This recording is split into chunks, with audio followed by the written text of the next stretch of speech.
Guys, this is Manju Kumari and welcome to beginning for learning. तो आज हम 6th क्लास की जो हिस्ट्री है हमारी, उसका हम सेकंड चैप्टर के MCQ क्वेश्चन डिस्कस करने वाले हैं। और अगर आप इसकी थ्योरी देखना चाहते हो इस चैप्टर की, तो उसका भी जो है मैंने वीडियो बनाया, आप मेरे चैनल पर जाके देख सकते हो। तो पहला क्वेश्चन है, उपमहाद्वीप में 20 लाख साल पहले रहने वाले लोग क्या थे? ऑप्शन ए शिकारी खाद्य संग्राहक थे, ऑप्शन बी संग्राहक थे, ऑप्शन सी खाद्य उत्पादक, ऑप्शन डी शिकारी खाद्य उत्पादक थे। तो इसका राइट आंसर हो जाएगा ऑप्शन नंबर ए, कि जो उपमहाद्वीप में 20 लाख साल पहले यानी पूरा पाषाण काल की बात हो रही है, 20 लाख साल पहले जो लोग रहते थे वो शिकारी खाद्य संग्राहक थे, यानी शिकार भी करते थे और जो खाने पीने की चीज़ें थी उनको इकट्ठा भी किया करते थे। प्रश्न नंबर 2, शिकारी खाद्य संग्राहक अपने भोजन के लिए इन निम्नलिखित में से किस पर निर्भर करते थे? ऑप्शन ए जानवरों का शिकार करते थे, ऑप्शन बी मछलियाँ और चिड़ियाँ पकड़ते थे, ऑप्शन सी फल फूल दाने आदि इकट्ठा करते थे, या ऑप्शन डी सारे। तो इसका राइट आंसर हो जाएगा, मतलब वो जानवरों का शिकार भी करते थे, मछलियाँ फल फूल सब इकट्ठा करने का काम करते थे। तो इसका आंसर हो जाएगा ऑप्शन डी, सारे काम किया करते थे। प्रश्न नंबर 3, गर्म देशों में पेड़ पौधों से मिलने वाले खाद्य पदार्थ भोजन का एक बहुत ही महत्वपूर्ण स्रोत थे, क्योंकि यानी गर्म देशों में जो लोग रहते थे उनके खाने पीने का जो मुख्य स्रोत थे वो पेड़ पौधे थे। क्यों? ऑप्शन ए सभी पेड़ पौधे खाने योग्य थे, ऑप्शन बी पेड़ पौधों की अनेक प्रजातियां मिलती थी, ऑप्शन सी पेड़ पौधों पर चढ़ना आसान था, और ऑप्शन नंबर डी है उपरोक्त सभी।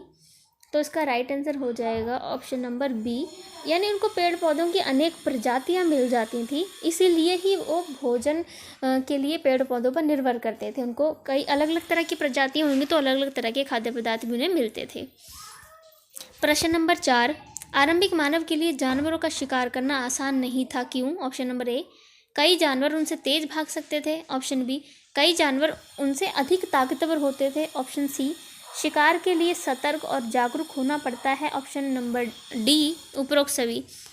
तो इसका राइट आंसर हो जाएगा ऑप्शन नंबर डी, क्योंकि जो जानवरों का शिकार करना इसलिए ही मुश्किल था क्योंकि जानवर तेज़ भी भागते थे, ठीक है, ताकतवर भी होते थे और बहुत ज़्यादा कंसंट्रेशन यानी जागरूकता चाहिए थी। तो ये सभी कारण थे जिसकी वजह से इंसान को जानवरों का शिकार करना मुश्किल होता था। प्रश्न नंबर 5, शिकारी खाद्य संग्राहक को किस कारण एक जगह से दूसरी जगह पर घूमना पड़ता था? ऑप्शन नंबर ए भोजन की तलाश में एक जगह से दूसरी जगह घूमते थे, ऑप्शन बी पानी की तलाश में घूमते थे, ऑप्शन सी शिकार के लिए जानवरों की तलाश में घूमते थे, ऑप्शन डी सभी। तो इसका राइट आंसर हो जाएगा ऑप्शन डी सभी, क्योंकि इन सभी कारण से जो शिकारी संग्राहक लोग थे वो एक जगह टिक कर नहीं रहते थे और एक जगह से दूसरी जगह पर जाते रहते थे। प्रश्न नंबर 6, शिकारी खाद्य संग्राहक ने अपने औजार बनाए, यानी वो जानवरों का शिकार फल फूल काटने के लिए औजार किससे बनाते थे? ऑप्शन ए पत्थर से बनाते थे, ऑप्शन बी हड्डियों से बनाते थे, ऑप्शन सी लकड़ी से बनाते थे, ऑप्शन डी उपरोक्त सभी से बनाते थे। इसका राइट आंसर हो जाएगा ऑप्शन डी, इन सभी चीज़ों से औजार बनाए जाते थे, हड्डियों से भी, लकड़ी से भी और पत्थर से भी, ये सब चीज़ों से बनाए जाते थे। प्रश्न नंबर 7, आज अतीत के जो औजार बचे हैं, मतलब जो उन लोगों ने पहले औजार बनाए थे उनमें से किस किस्म के औजार अभी हमारे पास बचे हैं? ऑप्शन नंबर ए है लकड़ी के बचे हैं, ऑप्शन नंबर बी है पत्थर के औजार बचे हैं, या ऑप्शन नंबर सी है हड्डियों के औजार बचे हैं, या ऑप्शन नंबर डी इनमें से कोई भी नहीं बचा है। तो इसका राइट आंसर हो जाएगा ऑप्शन नंबर बी, पत्थर के औजार जो है वो बचे हैं उन लोगों के बनाए हुए, क्योंकि लकड़ी और हड्डियों के औजार तो गल भी सकते हैं बट पत्थर के औजार जो है वो नहीं गलते, इसलिए उनके बनाए हुए पत्थर के औजार जो हैं वो अभी भी मिले हैं। प्रश्न नंबर 8, औजारों का उपयोग किया जाता था। ऑप्शन नंबर ए फल फूल काटने के लिए, ऑप्शन बी हड्डियाँ और मांस काटने के लिए, ऑप्शन सी पेड़ों की छाल उतारने के लिए, ऑप्शन नंबर डी सभी। तो इन सभी कार्यों के लिए औजारों की ज़रूरत पड़ती थी, इसलिए ऑप्शन नंबर डी सही आंसर हो जाएगा। प्रश्न नंबर 9, शिकारी खाद्य संग्राहक लकड़ी का उपयोग क्यों करते थे? ऑप्शन नंबर ए औजार बनाने के लिए लकड़ी का प्रयोग करते थे, ऑप्शन नंबर बी ईंधन के लिए, यानी जैसे चूल्हा वगैरह जो जलाने के लिए, खाना वगैरह पकाने के लिए, आग सेकने के लिए ईंधन के रूप में करते थे लकड़ी का प्रयोग, या ऑप्शन नंबर सी झोपड़ियाँ बनाने के लिए जिसमें वो रहते थे उसके लिए करते थे, ऑप्शन नंबर डी सभी। तो ये सारे कारण थे जिसकी लिए वो लकड़ी का उपयोग किया करते थे। तो इसका राइट आंसर हो जाएगा ऑप्शन नंबर डी, प्रश्न नंबर 10, अतीत में जहाँ लोग रहते थे, मतलब जहाँ वो लोग बसा करते थे, रहते थे, उस जगह को क्या कहते थे? ऑप्शन नंबर ए पुरास्थल, ऑप्शन बी आवासीय पुरास्थल, ऑप्शन नंबर सी उद्योग स्थल, ऑप्शन नंबर डी आवासीय और उद्योग स्थल। तो वो जहाँ लोग रहते थे उसे आवासीय पुरास्थल कहते थे, ठीक है। और जहाँ पर वो लोग रहते भी थे और साथ में औजार भी बनाते थे तो उसको आवासीय उद्योग स्थल भी कहा जाता था। प्रश्न नंबर 11, भीमबेटका नामक पुरास्थल कौन से राज्य में है? ऑप्शन नंबर ए मध्य प्रदेश में है Bhimbetka, option number B Uttar Pradesh में है, ऑप्शन नंबर सी झारखंड में है, ऑप्शन नंबर डी छत्तीसगढ़ में है। तो जो भीमबेटका है एक बहुत ही महत्वपूर्ण पुरास्थल है और वो मध्य प्रदेश में है, यानी ऑप्शन नंबर ए इसका सही है। प्रश्न नंबर 12, लोग पर्वतीय गुफाओं में रहते थे, किस वजह से वो पर्वतीय गुफाओं में रहते थे? ऑप्शन नंबर ए बारिश से बचने के लिए, ऑप्शन नंबर बी धूप से बचने के लिए, ऑप्शन नंबर सी हवाओं से बचने के लिए, और ऑप्शन नंबर डी उपरोक्त सभी। तो ये सभी वजह से ही गुफाओं में रहते थे, बारिश से बचने के लिए, धूप से बचने के लिए, हवाओं से बचने के लिए, जानवरों से सुरक्षित रहने के लिए। तो इसका ऑप्शन नंबर डी सही हो जाएगा। प्रश्न नंबर 13, आरंभिक लोग ऐसे स्थानों की तलाश में रहते थे जहाँ अच्छा पत्थर मिलता था, क्यों पत्थर की तलाश में वो लोग रहते थे? ऑप्शन नंबर ए पत्थर के उपकरण बहुत महत्वपूर्ण थे, ऑप्शन नंबर बी पत्थर बहुत महंगा था, ऑप्शन नंबर सी घर बनाने के लिए पत्थर चाहिए था, और ऑप्शन नंबर डी उपरोक्त सारे। तो इसका राइट आंसर हो जाएगा प्रश्न ऑप्शन नंबर ए, पत्थर के जो उपकरण थे बहुत महत्वपूर्ण थे, क्योंकि लकड़ी और हड्डी के उपकरण उतने मजबूत नहीं होते थे और वो कुछ टाइम बाद ख़राब भी हो जाते थे, लेकिन पत्थर के उपकरण ख़राब नहीं होते थे और मजबूत भी बहुत होते थे, इसलिए वो अच्छे पत्थरों की तलाश में रहते थे ताकि उनसे उपकरण या औजार बनाए जा सकें।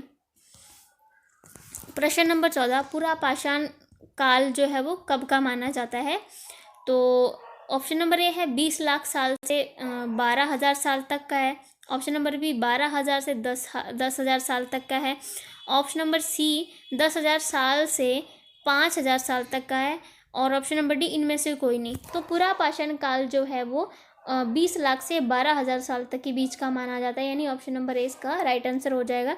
तो 3 कालों में बांटा गया था, 12,000 से 10,000, यानी जो हमारा ऑप्शन नंबर बी है इसको मध्य पाषाण काल कहा जाता था।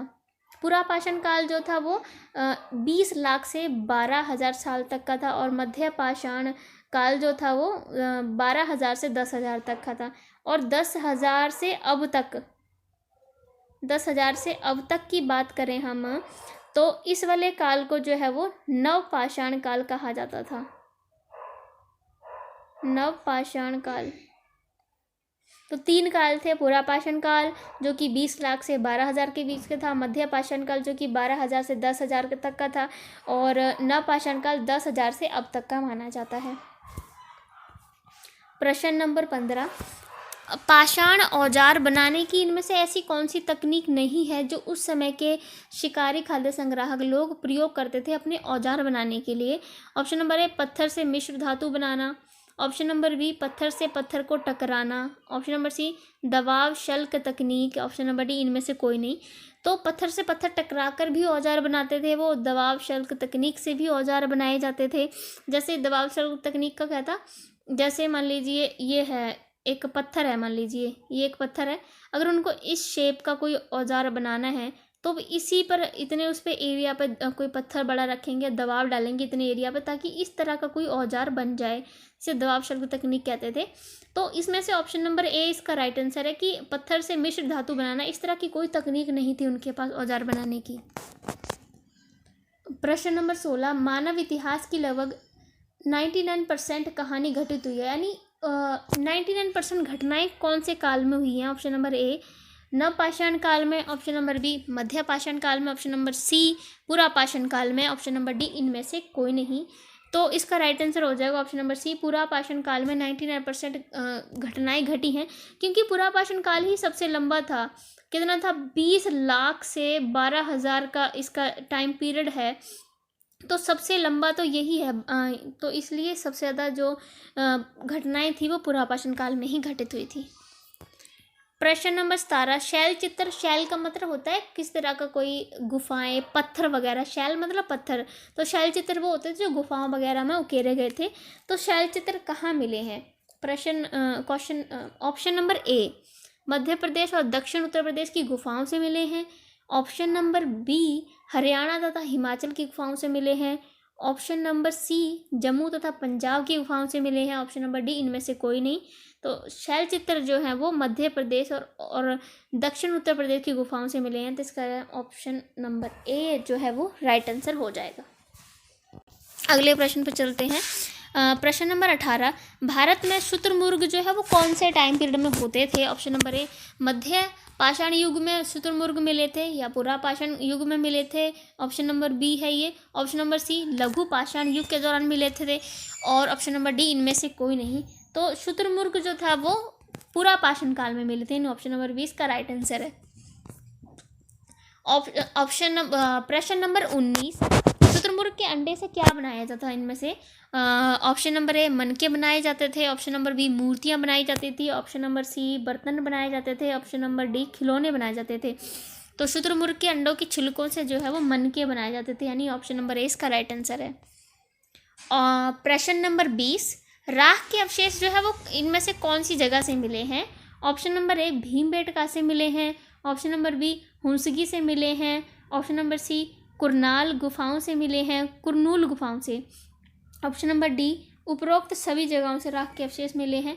इसका राइट आंसर हो जाएगा कुरनूल गुफाएं, यानी ऑप्शन नंबर सी, कुरनूल गुफाओं से राख के अवशेष मिले हैं।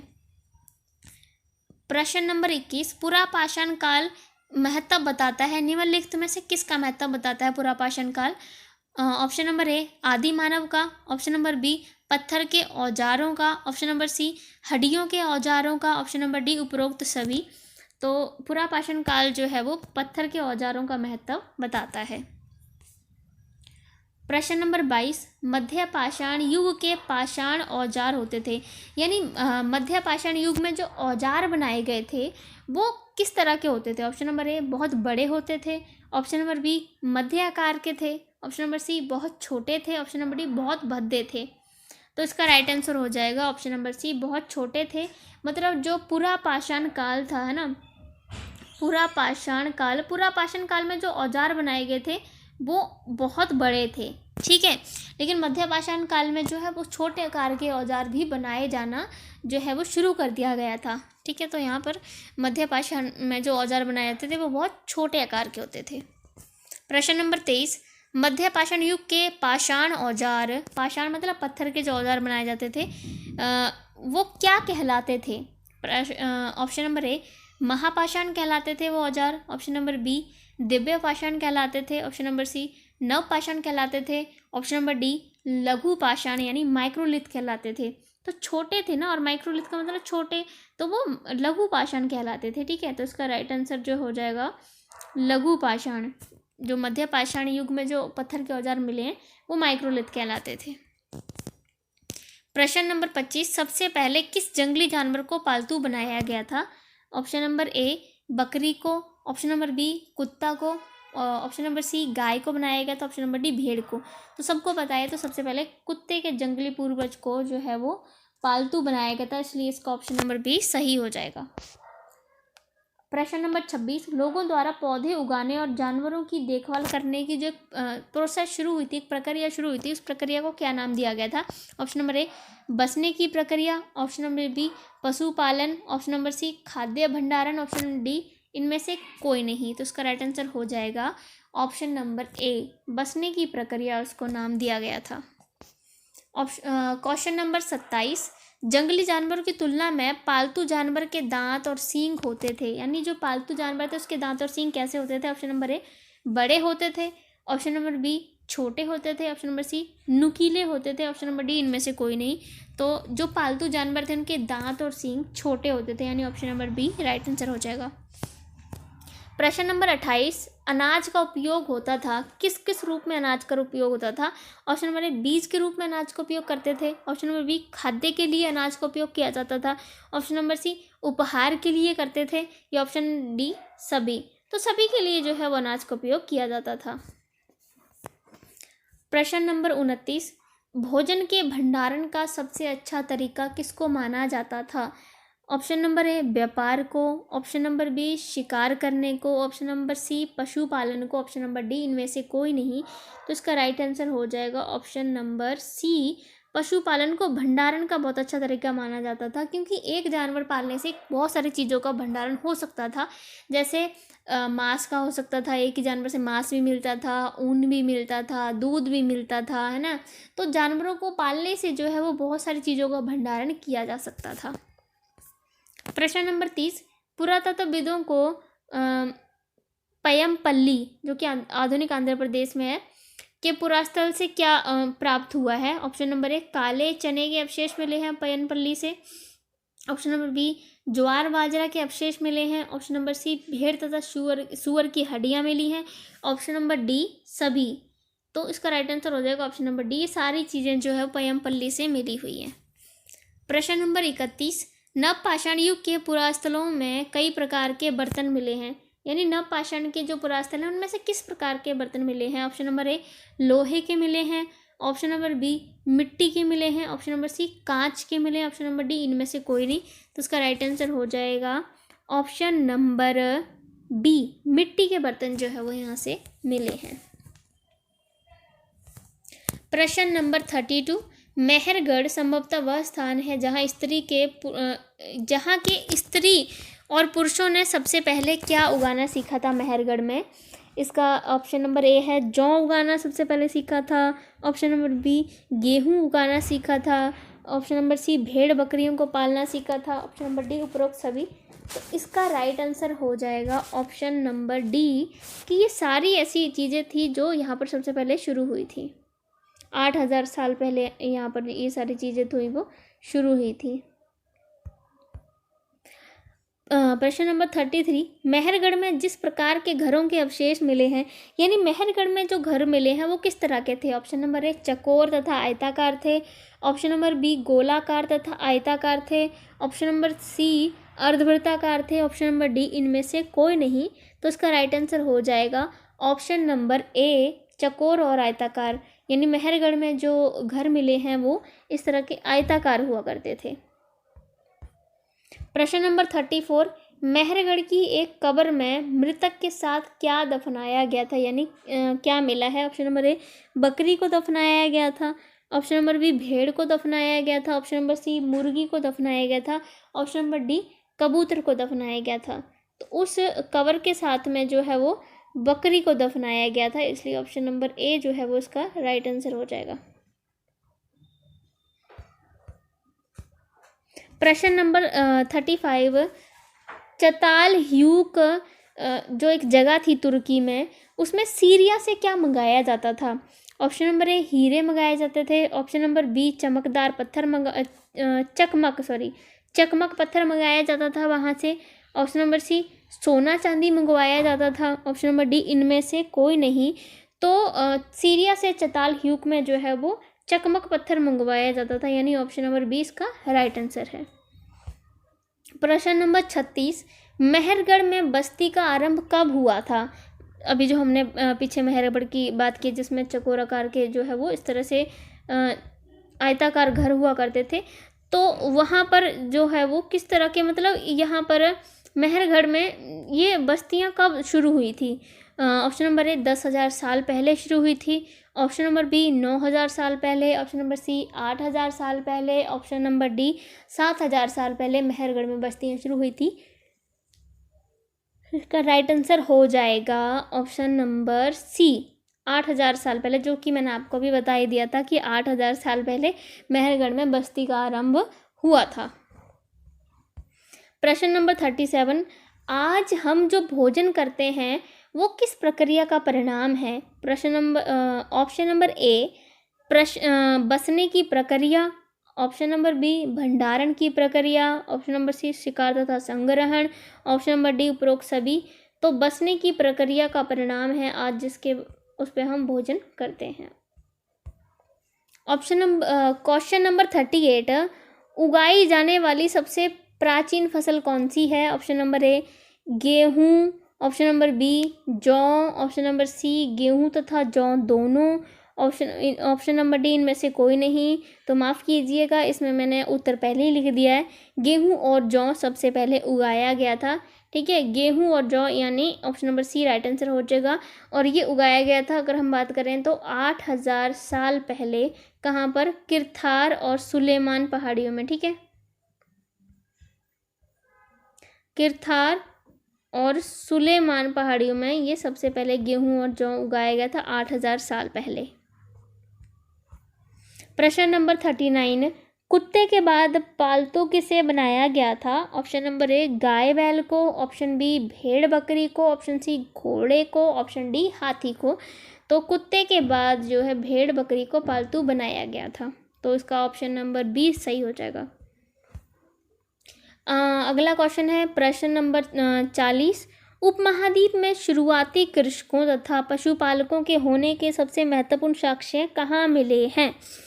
ऑप्शन नंबर ए पूर्वी तथा दक्षिण भारत में मिले हैं, ऑप्शन नंबर बी पश्चिमोत्तर क्षेत्र में मिले हैं, ऑप्शन नंबर डी आधुनिक कश्मीर में मिले हैं, ऑप्शन नंबर डी उपरोक्त सभी।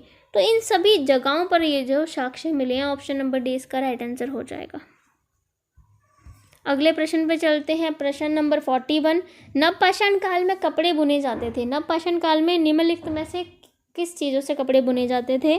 ऑप्शन ए ऊन से बुने जाते थे, ऑप्शन नंबर बी पटसन से बुने जाते थे, ऑप्शन सी कपास से बुने जाते थे, ऑप्शन डी उपरोक्त सभी। तो इसका राइट आंसर हो जाएगा ऑप्शन नंबर सी, कपास से कपड़े बुने जाते थे उस टाइम। अगला प्रश्न है प्रश्न नंबर 42, जनजातियों में खेती का काम मुख्य रूप से किया जाता था। ऑप्शन नंबर ए पुरुषों के द्वारा किया जाता था, ऑप्शन बी स्त्रियों के द्वारा किया जाता था, ऑप्शन सी बड़े बच्चों के द्वारा किया जाता था, ऑप्शन डी सभी मिलकर करते थे, यानी उपरोक्त सभी के द्वारा किया जाता था। तो इसका राइट आंसर हो जाएगा ऑप्शन नंबर बी, स्त्रियों के द्वारा मुख्यतः ज़्यादा खेती बाड़ी में काम किया था, क्योंकि पुरुष जो थे वो शिकार वगैरह पे जाते थे, तो स्त्रियां खेती बाड़ी का काम ज़्यादा संभालती थी। प्रश्न नंबर 43, निम्न का उपयोग जनजाति के सभी लोग एक साथ करते थे। ऑप्शन नंबर ए जंगल का उपयोग करते थे, ऑप्शन नंबर बी जमीन का उपयोग करते थे, ऑप्शन नंबर सी घास के मैदान, और ऑप्शन नंबर डी सभी। तो ये सारी चीज़ें थी जिनका वो मिलजुल कर काम करते, सबका उनका सेम नियंत्रण होता था, इन चीज़ों पे समान अधिकार था। प्रश्न नंबर 44, मेहरगढ़ में प्रत्येक घर में कितने कमरे थे? जैसे कि मैंने आपको बताया कि मेहरगढ़ में जो घर थे वो चकोर थे, है ना, ऐसे आयत की तरह। तो इसमें कितने, हर घर में कितने कमरे होते थे? ऑप्शन नंबर ए है 1 से 2 होते थे, ऑप्शन नंबर बी 2 से 3 होते थे, ऑप्शन नंबर सी 3 से 4 होते थे, ऑप्शन नंबर डी 4 या उससे अधिक। तो यहाँ पर इसका राइट आंसर हो जाएगा ऑप्शन नंबर डी, 4 या उससे अधिक जो है, मतलब कि इस तरह के वो कमरे हुआ करते थे। जिस तरह से चकोर है इसमें 4, मोस्ट ऑफ 4 या उससे 4 से अधिक कमरे हुआ करते थे इनमें। प्रश्न नंबर 45, फ्रांस की गुफा की खोज किसके द्वारा की गई थी? ऑप्शन नंबर ए 4 स्कूली छात्रों के द्वारा, option number B John Marshall के द्वारा, ऑप्शन सी पुरातत्वविदों के द्वारा, option number D Dayaram Sahni के द्वारा। तो फ्रांस की गुफा जो है उसकी खोज 4 स्कूली छात्रों के द्वारा की गई थी। ऑप्शन नंबर ए इसका राइट आंसर है। प्रश्न नंबर 46, फ्रांस की गुफा में जो चित्र मिले हैं उसके रंग किन चीज़ों से बनाए गए हैं? ऑप्शन नंबर ए नील से बनाए गए हैं, ऑप्शन नंबर बी लोह अयस्क और चारकोल से बनाए गए हैं, ऑप्शन सी तांबा और चूना से बनाए गए हैं, ऑप्शन नंबर डी इनमें से कोई नहीं। तो इसका राइट आंसर हो जाएगा ऑप्शन नंबर बी, लोह अयस्क और चूना से बनाए गए हैं ये जो वहाँ पर मिले थे फ्रांस की गुफा में चित्र। प्रश्न नंबर 47, फ्रांस की गुफा के चित्र कितने साल पुराने हैं? मतलब कितने साल पहले बनाए गए थे इस फ्रांस की गुफा में जो चित्र मिले हैं? ऑप्शन नंबर ए 30,000 से 40,000 साल पहले, ऑप्शन नंबर बी 20,000 से 30,000 साल पहले, ऑप्शन नंबर सी 20,000 से 10,000 साल पहले, ऑप्शन नंबर डी 10,000 से 5,000 साल पहले बनाए गए थे ये। तो इसका राइट आंसर हो जाएगा ऑप्शन नंबर सी, 20,000 से 10,000 साल पहले ये चित्र जो है गुफाओं में बनाए गए थे। प्रश्न नंबर 48, शुतुरमुर्ग के अंडे के अवशेष कौन से जगह से प्राप्त हुए हैं? प्रश्न ऑप्शन नंबर ए केरला से प्राप्त हुए हैं, ऑप्शन नंबर बी महाराष्ट्र के पटने से प्राप्त हुए हैं, ऑप्शन नंबर सी गुजरात के लोथल से प्राप्त हुए हैं, ऑप्शन नंबर डी राजस्थान से मिले हैं। तो इसका राइट आंसर हो जाएगा ऑप्शन नंबर बी, महाराष्ट्र के पटने से जो है वो शुतुरमुर्ग के अंडे के अवशेष मिले हैं।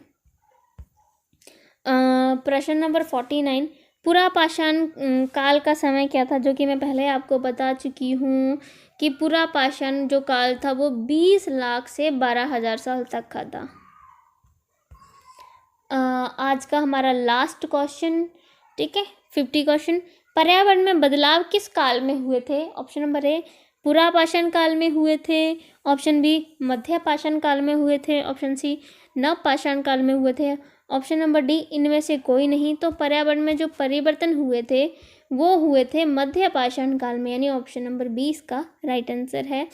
तो इस वाले देखो गाइस, ये 6th क्लास के जो हिस्ट्री के चैप्टर्स हैं बहुत लंबे चैप्टर नहीं है, हिस्ट्री के बहुत या ज्योग्राफी के भी ले लो, 6th क्लास के चैप्टर बहुत छोटे छोटे हैं क्योंकि बच्चों की मेंटालिटी को ध्यान में रखकर वो चैप्टर्स बनाए गए हैं, बहुत लॉन्ग चैप्टर्स नहीं है।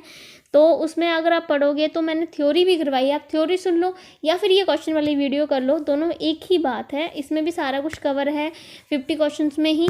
और आप थ्योरी देखोगे तो वो भी बहुत छोटी, बट उसमें मैंने डिटेल से समझाया ज़रूर है, जो कि क्वेश्चन आंसर में हमने नहीं किया है, हमने सिर्फ क्वेश्चन आंसर पढ़े और उनके आंसर भी जो सिर्फ पता किए हैं।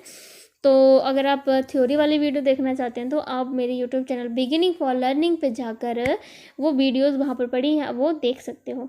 Thank you so much guys, keep watching.